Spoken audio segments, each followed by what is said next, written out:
ಖಾಂಡವನ ದಹನದ ನಂತರ ಶ್ರೀಕೃಷ್ಣ ಮತ್ತು ಪಾರ್ಥರು ಅಗ್ನಿದೇವನು ವರವಾಗಿ ನೀಡಿದ ಮಹಾಮಹಿಮಾ ರಥವನ್ನೇರಿ ಇಂದ್ರಪ್ರಸ್ಥದತ್ತ ಹೊರಟರು. ಧರ್ಮರಾಜನಿಗೆ ಯಮುನಾ ತೀರಕ್ಕೆ ತೆರಳಿದ ಕೃಷ್ಣ ಅರ್ಜುನರು ಬಾರದೇ ಇರುವುದು ಚಿಂತೆಯನ್ನುಂಟು ಮಾಡಿತ್ತು. ಪಾರ್ಥನು ಯಾವ ತೊಂದರೆಯಲ್ಲಿ ಸಿಲುಕಿದನು ಎನ್ನುವ ಯೋಚನೆ ಯಮಸುತನಲ್ಲಿ ಹೆಚ್ಚಾಗಿತ್ತು.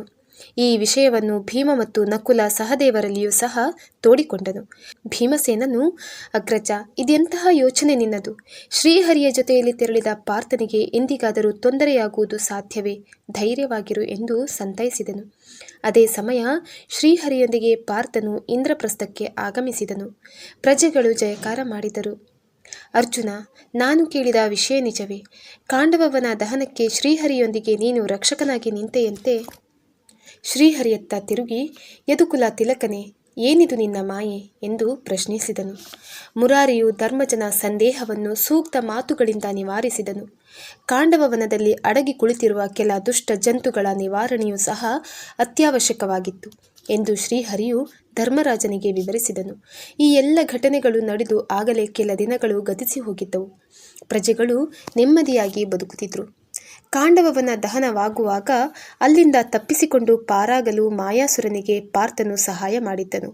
ಈ ಋಣವನ್ನು ತೀರಿಸುವ ಕಾರಣದಿಂದಾಗಿ ಮಾಯಾಸುರನು ಇಂದ್ರಪ್ರಸ್ಥಕ್ಕೆ ಆಗಮಿಸಿದನು.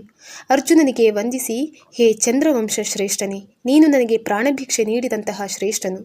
ನನ್ನಿಂದ ಯಾವುದಾದರೂ ಸಹಾಯ ಅಥವಾ ಸೇವೆ ನಿಮಗೆ ಲಭಿಸಿದ್ದರೆ ನಾನು ಕೃತಜ್ಞನೆಂದು ಭಾವಿಸಿಕೊಳ್ಳುತ್ತೇನೆ ಎಂದನು.